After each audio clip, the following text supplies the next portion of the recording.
Hello everyone, welcome to Topper Learners. Guys, आज हम लोग क्लास 9 का ग्रेविटेशन चैप्टर का डिफरेंस बिटवीन स्मॉल जी और कैपिटल जी के बारे में डिस्कस करेंगे। इससे पहले 5-6 लेक्चर हुआ है, अगर आपने नहीं देखा है तो डिस्क्रिप्शन में लिंक है, वहाँ से आप जा कर के देख सकते हैं। आज का जो लेक्चर है इसमें स्मॉल जी कैपिटल जी के बारे में डिस्कस करेंगे, इक्वेशन ऑफ मोशन के बारे में डिस्कस करेंगे। ग्रेविटेशन चैप्टर में जब बॉडी हाइट पे रहेगा तब हम इक्वेशन ऑफ मोशन क्या लेंगे उसके बारे में, और मास एंड वेट के बारे में डिस्कस करेंगे। मास और वेट में क्या डिफरेंस होता है, कंप्लीट डिस्कशन करना है हम लोगों को आज के सेशन में।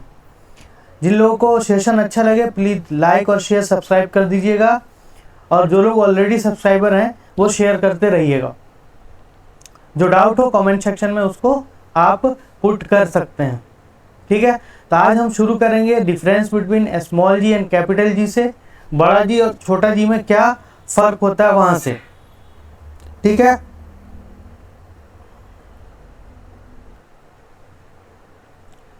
देखिए, gravitational capital G difference between gravitational constant and acceleration due to gravity.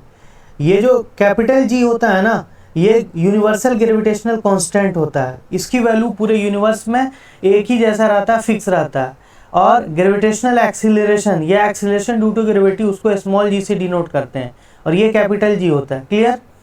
It's value is 6.6734, या आप इसको 6.67 भी लिख सकते हैं। क्या लिख सकते हैं? 6.67 इंटू 10⁻⁻11 न्यूटन मीटर स्क्वायर पर केजी स्क्वायर यूनिट है। इट्स वैल्यू इज 9.8 मीटर पर सेकेंड स्क्वायर। कहाँ पे? तो सरफेस ऑफ अर्थ पे। जी बराबर 9.8 कहाँ पे होता है? सरफेस ऑफ अर्थ पे। उसका it's value remains constant always everywhere. इसका वैल्यू जो है हर जगह सेम रहता है, चाहे कहीं भी चले जाइए, पूरे यूनिवर्स में आप कहीं चले जाइए, बड़ा जी का वैल्यू जो है वो बदलता नहीं है। चाहे आप फोर्स चांद और सूरज के बीच निकाल रहे हो, दो स्टार के बीच निकाल रहे हो, दो प्लेनेट के बीच निकाल रहे हो, दो पेन के बीच निकाल रहे हो, दो पार्टिकल के बीच निकाल रहे हो, अर्थ और कोई भी ऑब्जेक्ट के बीच निकाल रहे हो, चाहे कहीं पे भी आप फोर्स कैलकुलेट कर रहे हैं, तो कैपिटल जी का जो वैल्यू होगा वो आपको जी का वैल्यू 6.67 ही लेना पड़ेगा, उससे अलग नहीं लेना पड़ेगा, ठीक है। सेम होगा एवरीवेयर। लेकिन स्मॉल जी का वैल्यू जो है वो वेरी करता है प्लेस टू प्लेस। क्या होगा? Its value varies at various place. हर जगह वेरी करता है। और कैसे करता है आप लोग देखे थे, अर्थ पे ही दो जगह पे वेरी कर जाता है। इक्वेटर पे अलग होता है, पोल पे अलग होता है, और अर्थ के सरफेस से ऊपर जाते हैं तो घटता चला जाता है, नीचे आते हैं तब भी घटता चला जाता है। G inversely proportional to R square वाले कॉन्सेप्ट से, कि जी का वैल्यू आर के इनवर्सली प्रोपोर्शनल होता है। जैसे जैसे हम ऊपर जाते हैं वैसे वैसे आर बढ़ता है, और आर बढ़ता है तो जी घटता है। क्लियर? तो जी वेरिएशन ऑफ जी ऑलरेडी हम लोग कर चुके हैं। अगला इसका ऐसा unit, small G capital G का ऐसा यूनिट क्या होता है? न्यूटन मीटर स्क्वायर पर केजी स्क्वायर। स्मॉल जी एक्सीलरेशन है तो उसका ऐसा यूनिट क्या होगा? उसका यूनिट मीटर पर सेकेंड स्क्वायर। तो कैपिटल जी का वैल्यू न्यूटन मीटर पर केजी स्क्वायर, और इसका मीटर पर सेकेंड स्क्वायर। ये स्केलर क्वांटिटी है। ये जो आपका स्मॉल जी है ये स्केलर है, और सॉरी कैपिटल जी जो है स्केलर है, और स्मॉल जी क्या है? वेक्टर है, क्योंकि एक्सीलरेशन क्या होता है? वेक्टर होता है। क्लियर? तो ये आपका डिफरेंस था कैपिटल जी स्मॉल जी में। बहुत इंपॉर्टेंट है, मैक्सिमम टाइम एग्जाम में पूछे जाते हैं, तो इसको आप अच्छे से समझ लीजिए स्मॉल जी और कैपिटल जी में क्या फ़र्क है। 4 पॉइंट यहाँ पर है उसका वैल्यू के अकॉर्डिंग से। पहला हो गया उसका वैल्यू, उस पर उसके बारे में कि ये कांस्टेंट है हर जगह, ये कांस्टेंट नहीं रहता है। इसका ऐसा यूनिट, दोनों का ऐसा यूनिट बता दिए, स्केलर और वेक्टर होता है। एक चीज़ और, जी जो है ना, जी का वैल्यू 0 हो सकता है। स्मॉल जी का वैल्यू 0 हो सकता है, ये 0 नहीं हो सकता है। स्मॉल जी 0 कहाँ पे होगा? तो सेंटर ऑफ अर्थ पे। कहाँ पे? सेंटर ऑफ अर्थ पे। सेंटर ऑफ अर्थ पे स्मॉल जी का वैल्यू क्या हो जाएगा? 0 हो जाएगा। जब सेंटर ऑफ अर्थ पे जाते हैं तो आर तो खत्म हो जाता है डिस्टेंस, तो आर अगर स्मॉल जी का वैल्यू क्या हो जाएगा? 0 हो जाएगा, ठीक है। अब आगे हम लोग बात कर लेते हैं। देखिए, अगर free falling equation of motion next है आपका equation of motion in free falling body. अगर कोई ऑब्जेक्ट ऊपर से नीचे गिर रहा है, कहाँ से? ऊपर से नीचे अगर गिर रहा है, जैसे मान लीजिए ये आपका अर्थ है और यहाँ ऊपर से नीचे गिर रहा है, तब इक्वेशन ऑफ मोशन क्या लेंगे, यहाँ से यहाँ तक क्या हो जाएगा, h हो जाएगा। ठीक है, यहाँ पे ऊपर मैक्सिमम हाइट पे u इक्वल टू क्या हो जाएगा, 0। अब जब ये गिरना शुरू करेगा तो कुछ इसका v हो जाएगा। तब अगर इक्वेशन लेंगे हम 3 इक्वेशन ऑफ मोशन, तो पहला हो जाएगा v equal to u plus g t. A की जगह क्या हो जाएगा, जी हो जाएगा, क्योंकि हाइट पे है, और जब हाइट पे बॉडी रहता है तो ए की जगह हम क्या लेते हैं, जी लेते हैं। एक्सीलरेशन क्या हो जाता है, वो एक्सीलरेशन ड्यू टू ग्रेविटी हो जाता है। ठीक है, और एस की जगह जो हम लोग लेते थे सेकेंड वाला, s equal to u t plus half a t square, तो एस की जगह क्या हो जाएगा, एस की जगह एच हो जाएगा और ए की जगह जी हो जाएगा। बाकी जितना इक्वेशन है एज इट इज हो जाएगा। तो क्या होगा, पहला इक्वेशन होता है v बराबर u प्लस ए टी, तो ये किस में बदल जाएगा, ये बदल जाएगा v equal to u plus g t. ठीक है, ये हो गया एक्सीलरेशन ड्यू टू ग्रेविटी। दूसरा इक्वेशन हम लोग पढ़े थे, s इक्वल टू होता है s equal to u t plus half a t square, तो ये क्या हो जाएगा बदल के, जल्दी से बताइए क्या बदल जाएगा, ये हो जाएगा आपका h, s की जगह h equal to u t plus half a की जगह क्या लेना है, g, तो जी टी स्क्वायर। ठीक है, और तीसरा इक्वेशन क्या पढ़े थे हम लोग, तीसरा पढ़े थे v square equal to u square plus 2gh। क्या हो जाएगा ये, फटाफट कमेंट सेक्शन में बताइए। ये हो जाएगा v square equal to u square plus 2ah। एक ये ah था और ये क्या हो जाएगा, gh हो जाएगा। ठीक है, ये as ऐसे समझिए। थर्ड वाला जो इक्वेशन था, थर्ड वाला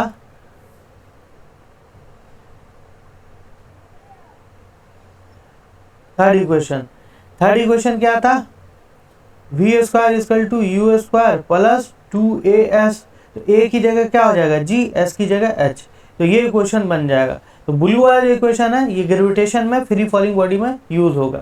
ठीक है, फ्री फॉलिंग बॉडी में यूज होगा। तो कितना इक्वेशन हो गया, 3। कितना इक्वेशन, 3। यहाँ से आप देख लीजिए, पहला हो गया v equal to u plus g t, दूसरा हो गया h equal to u t plus half g t square, और तीसरा हो गया v square equal to u square plus 2gh, जहाँ a क्या है, g क्या है, एक्सीलरेशन, और h क्या है, हाइट। ठीक, बाकी तो आपको पता है, v final velocity, u initial velocity, u initial, b और t क्या है, टाइम है। तो ये इक्वेशन आपको याद रखना है, इससे रिलेटेड न्यूमेरिकल प्रॉब्लम हम लोग करेंगे। इस सेशन खत्म होने के बाद हमारा 1-2 सीरीज आएगा लेक्चर का, जिसमें सिर्फ हम लोग न्यूमेरिकल प्रॉब्लम ही करेंगे। यहाँ तक क्लियर है, यहाँ तक कोई डाउट आई होप नहीं होना चाहिए आपको। नेक्स्ट बात कर लेते हैं हम लोग मास एंड वेट का। किसका, mass and weight. Comment section में तब तक आप बताइए कि g का वेरिएशन, जो वैरी होगा, g का रिलेशन, स्मॉल g का रिलेशन मास के साथ और डिस्टेंस के साथ कैसा है। स्मॉल g का रिलेशन मास के साथ और डिस्टेंस के साथ कैसा है। देखिए, अब आपको दिख रहा होगा मास एंड वेट। मास किसको कहेंगे, बताइए जल्दी से। What is mass, what is mass, mass क्या है, मास को कैसे डिफाइन कीजिएगा, ये टॉपिक हमको डिस्कस करना है। देखिए, दुनिया में जितना ऑब्जेक्ट है ना, सारा का सारा मास है। हम भी मास हैं, आप भी मास हैं, सूरज भी मास है, चांद भी मास है, ये पेन भी मास है ना। जो भी छोटा से छोटा पार्टिकल, एटम हो वो भी मास है, इलेक्ट्रॉन है वो भी मास है। तो मास क्या है, सारा का सारा ऑब्जेक्ट दुनिया में जितना है वो मास है।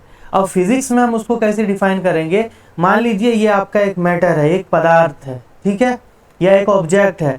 इस ऑब्जेक्ट में जितना क्वांटिटी ऑफ पार्टिकल होगा वही मास कहलाएगा। क्वांटिटी ऑफ पार्टिकल कहने का मतलब जितना इलेक्ट्रॉन, प्रोटॉन, न्यूट्रॉन इसके अंदर होगा वही क्या कहलाएगा, मास कहलाएगा। तो मास क्या है? Quantity of matter present in any body. किसी भी बॉडी में कितना क्वांटिटी ऑफ मैटर प्रेजेंट है उसको हम मास बोलेंगे। मैटर बोले तो पार्टिकल है ना, इलेक्ट्रॉन, प्रोटॉन, और अगर डेप्थ में समझिएगा तो मास क्या है? किसी भी ऑब्जेक्ट के अंदर जितना क्वांटिटी ऑफ पार्टिकल प्रेजेंट है उसको हम मास बोलेंगे। जैसे एक ही साइज का, मान लीजिए ये आपका प्लास्टिक का पेन है और इतना ही साइज का हम लोहा ले लिए, तो आयरन ले लिए, तो किसका मास ज़्यादा हो जाएगा? इसका मास या आयरन का मास? ऑब्वियसली है कि आयरन का मास हो जाएगा, क्योंकि आयरन में क्या होगा? टाइटली पैक होगा। कौन? एटम। तो एक फिक्स वॉल्यूम में अगर ज़्यादा पार्टिकल है तो उसका मास ज़्यादा हो जाएगा। क्लियर? तो अब देखते हैं डिफिनेशन क्या है। The mass of body is the quantity of matter contain in it. किसी भी बॉडी में जितना क्वांटिटी ऑफ मैटर प्रेजेंट होता है वही मास कहलाता है। ठीक है? Quantity of matter, quantity of matter present in any body, matter present in any body, किसी भी बॉडी में कितना क्वांटिटी ऑफ मैटर प्रेजेंट है वही क्या कहलाएगा? मास कहलाएगा। एग्जाम्पल के लिए, जितना दुनिया में जितना भी ऑब्जेक्ट दिख रहा है सब मास है। जितना भी ऑब्जेक्ट दिख रहा है सब मास है। गाय मास, बैल मास, है ना, इंसान, ह्यूमन, पत्थर, लोहा, चांदी, सोना, जो भी चीज़ आपको दिख रहा है सब मास है, क्योंकि सब में मैटर प्रेजेंट है, इलेक्ट्रॉन, प्रोटॉन प्रेजेंट है। अब बात कर लेते हैं मास कौन सी क्वांटिटी है। तो मास को डिनोट करते हैं m से। किससे डिनोट करेंगे? इसको m से डिनोट किया जाएगा। It is denoted by m। m से डिनोट करेंगे हम इसको। सिंबल जो होगा वो क्या होगा? m होगा। और ये स्केलर क्वांटिटी है। क्यों? क्योंकि इसके अंदर ओनली मैग्नीट्यूड है, डायरेक्शन नहीं है। मास एक स्केलर क्वांटिटी है। अब आपसे ये पूछे कि ये 5 ग्राम कलम है उत्तर की दिशा में, 5 ग्राम पेन है दक्षिण की दिशा में, नहीं हो सकता। 2 kg सोना है वेस्ट डायरेक्शन में, ऐसा हो सकता है? नहीं हो सकता है। तो मास में ओनली मैग्नीट्यूड होता है और डायरेक्शन नहीं होता है। ये आपसे पूछे कितने ग्राम का है, पूछेगा कितना है, क्वांटिटी हो गया। कितने ग्राम का है तो मास हो गया। ठीक है? तो quantity of matter present in body is known as mass. देखिए ऐसा यूनिट क्या होता है? किलोग्राम। ऐसा यूनिट ऑफ मास क्या है? केजी। ऐसा unit of mass KG, kilogram. CGS क्या हो जाएगा? ग्राम। एफपीएस क्या हो जाएगा? पाउंड। ठीक है? मास एक फंडामेंटल क्वांटिटी भी है। Mass of body is constant, does not change place to place. Mass क्या होता है? किसी भी बॉडी का मास बदलता नहीं है। अब इस पेन को लेके हम चांद पे चले गए तो क्या होगा? ये बदल जाएगा। हम इसको लेकर के एक जगह से दूसरी जगह जाएंगे तो ये बदल जाएगा? नहीं बदलेगा, सेम रहेगा। तो मास कभी नहीं बदलता, याद रखिएगा। एक मान लीजिए एक पर्सन है जिसका मास 60 kg है, तो चांद पे जाने के बाद मास कितना हो जाएगा? 60 kg रहेगा, नहीं बदलेगा। वो अपने साथ ही पेन ले गया तो इसके साथ भी पेन रहेगा। तो mass never be change, mass कभी नहीं बदलता है। अब देखिए mass of body usually denoted by m। अभी देख लिए, mass never be zero, mass कभी जीरो नहीं हो सकता। मास ऑफ बॉडी कभी जीरो नहीं हो सकता, never be zero. Clear? Clear है? आई होप मास समझ में आ गया होगा। अब वेट की बात कर लेते हैं। देखिए वेट क्या है? The force with which an object attract toward the centre of earth is called weight. Weight एक फोर्स है। बात यहाँ पे आप याद रखिएगा। जनरल मीनिंग मास वेट का सेम है। हम लोग जो बोलते हैं 5 kg चीनी का वेट है, वो वेट नहीं होता, वो मास होता है। ठीक है? लेकिन जनरल मीनिंग जो है ना मास और वेट का सेम है और फिजिकल मीनिंग अलग है। हम लोग आम भाषा में, आम बोल चाल की भाषा में मास और वेट को एक ही मानते हैं, लेकिन बिल्कुल दोनों अलग अलग है। 5 kg चीनी ले रहे हैं तो 5 kg चीनी का मास है, वेट नहीं है। ठीक है? तो आज हम समझेंगे कि वेट कब बनेगा, मास वेट कब बनेगा। देखिए तो ये ऑब्जेक्ट है, सॉरी कोई भी, अभी देखिए the force with which object attract toward the centre of earth is called weight. हम अगर किसी ऑब्जेक्ट पे फोर्स लगाते हैं, हाथ से अगर लगाते हैं तो क्या कहलाएगा? मस्कुलर फोर्स कहलाएगा। अगर रफनेस अगर सरफेस का रफनेस है वो अगर फोर्स लगा रहा है तो फ्रिक्शनल फोर्स कहलाएगा। दो चार्ज बॉडी अगर फोर्स लगा रहा है तो उसको हम क्या बोलेंगे, बोलिए, उसको हम क्या बोलेंगे, इलेक्ट्रोस्टैटिक फोर्स। उसी तरीके से अर्थ किसी ऑब्जेक्ट को अपनी तरफ खींचता है, जितनी ताकत से खींचता है वही वेट कहलाता है। Force of attraction on any body by the earth on the object is known as weight. तो वेट भी एक टाइप का क्या है, फोर्स है। कौन सा फोर्स, वो फोर्स जो अर्थ किसी दूसरे ऑब्जेक्ट पे लगाता है, जो ऑब्जेक्ट अर्थ के ऊपर रखा हुआ है। जैसे ये है तो इसको क्या कर रहा, अर्थ अपनी तरफ खींच रहा है, तो इस ये खींच रहा है, तो कितनी ताकत से खींच रहा है वही इसका क्या हो जाएगा, वेट हो जाएगा। ठीक है, तो किसी भी ऑब्जेक्ट को, ये अर्थ है, ये अर्थ है और यहाँ पे ऑब्जेक्ट रखा हुआ, जितनी ताकत से अपनी तरफ ये अट्रैक्ट कर रहा है ना, यही क्या हो जाएगा, इसका वेट हो जाएगा। अब देखिए फोर्स बराबर हम लोग जानते हैं ना, ma होता है। फोर्स बराबर क्या होता है, ma। देखिए यहाँ से कैसे, फोर्स ये किसी F फोर्स के साथ खींच रहा है इसको अपनी तरफ, F इक्वल टू ma। अब A बराबर B in case of earth, height में अभी बताए थे A किसके बराबर होता है, G के बराबर, तो F बराबर क्या हो जाएगा, mg, हुआ F बराबर mg। बट यहाँ पे फोर्स जो है, force by earth, force of attraction by earth is called weight. इसको हम क्या बोलते हैं, वेट बोलते हैं। अर्थ के थ्रू जो किसी ऑब्जेक्ट पर फोर्स लगाया जाता है उसको हम क्या बोलते हैं, वेट बोलते हैं। क्या बोलेंगे, वेट बोलेंगे। सो वेट बराबर क्या हो जाएगा, mg हो जाएगा। तो W बराबर क्या हो गया, फॉर्मूला mg हो गया। हम अगर देखिए, आई होप समझ में आया होगा, अगर नहीं समझ में आया तो फिर से समझिए। हम अगर इस पे फोर्स लगाएंगे, जैसे देखिए ये पेन है, इस पे अगर हम फोर्स लगाएंगे तो आप बोलिएगा ना कि फोर्स बाय सर, है ना, आप बोलिएगा force apply by the sir. और कौन सा फोर्स है, हमारा मसल्स अप्लाई कर रहा, तो फोर्स अप्लाई बाय मसल्स, इसको मस्कुलर फोर्स बोले। उसी तरीके से force apply by earth on an object is known as weight. Force apply by object, force apply by earth on object, उसको हम क्या बोलेंगे, वेट बोलेंगे। ठीक है, तो F बराबर ma होता है, तब W बराबर क्या हो जाएगा, mg हो जाएगा। अब देखिए इसका ऐसा यूनिट क्या होगा, इसका ऐसा यूनिट अगर आपको बोले तो कैसे बताइएगा, जल्दी से कमेंट सेक्शन में बताइए ऐसा यूनिट। देखिए ऐसा यूनिट क्या होगा, ऐसा यूनिट मास का क्या होता है, kg, मास का ऐसा यूनिट होता है kg, और एक्सीलरेशन ड्यू टू ग्रेविटी का मीटर पर सेकेंड स्क्वायर। kg मीटर पर सेकेंड स्क्वायर कहाँ पे पढ़े थे आप, सर kg मीटर पर सेकेंड स्क्वायर न्यूटन होता है। क्या होता है, newton. F equal to ma का भी न्यूटन और इसका भी न्यूटन। तो फोर्स का ऐसा यूनिट भी न्यूटन और वेट का ऐसा यूनिट भी newton. So it is clear, weight भी एक फोर्स है। कौन सा फोर्स है, वो फोर्स है जो अर्थ किसी ऑब्जेक्ट पे लगा रहा है। आई होप मास और वेट क्लियर हो गया होगा। अब आगे डिस्कस कर लेते हैं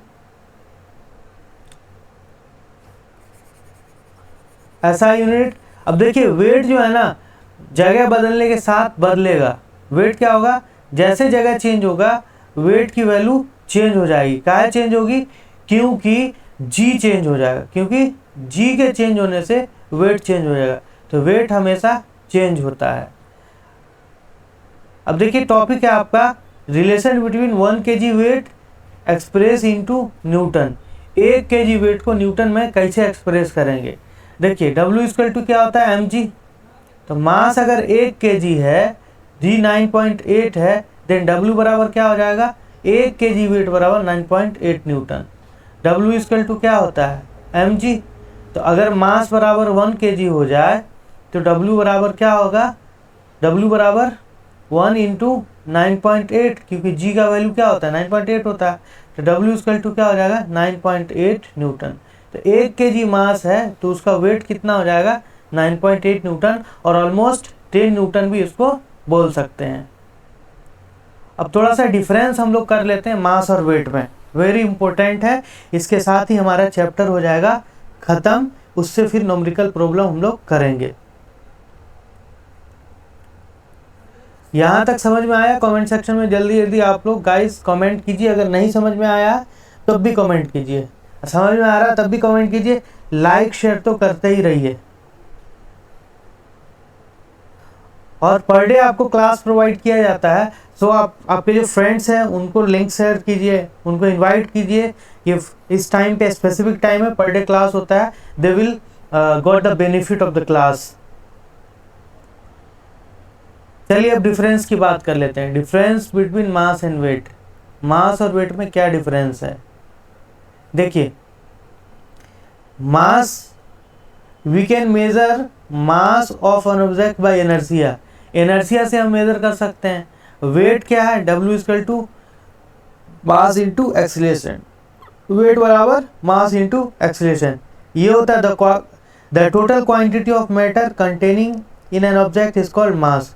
कितना क्वांटिटी ऑफ मैटर कोई ऑब्जेक्ट रखता है उसको हम क्या बोलते हैं? मास बोलते हैं। ये the gravitational force by which earth attract any body is called weight, या force of attraction by earth on any body is called weight. ठीक है, ये फोर्स ऑफ अट्रैक्शन है किसी भी ऑब्जेक्ट पर अर्थ के थ्रू। और आगे देखिए, mass of object remains constant at all place. हर जगह ये क्या होगा? कांस्टेंट रहेगा मास। जैसे आपको बताया कि पेन को लेके कहीं चले जाइए, पेन ही रहेगा, इसका मास नहीं बदलेगा। बट क्या है? वेट चेंज हो जाएगा। वेट चेंज हो जाएगा प्लेस टू प्लेस। क्या है? तो जी के बदलने से। W बराबर mg है तो ये g बदलेगा तो वेट भी बदल जाएगा। जैसे जैसे g बदलेगा वैसे वैसे वेट बदल जाएगा। उसके बाद है measurement of mass is done by using pan और बीम बैलेंस। तराजू जिसको हम लोग बोलते हैं तरजू, ये तराजू है, इससे आप इसको मेज़र कर सकते हैं। जैसे है ना, यहाँ पे लगा दिया, ये हो गया आपका, इससे मेज़र किया जा सकता है। चीनी तौलना है तो यहाँ चीनी रख दी, यहाँ बट खड़ा रख दिए, है ना। स्टैंडर्ड मास जिसको बोलेंगे, ये एक्चुअल मास कंपेयर कर दिए, वजन हो गया।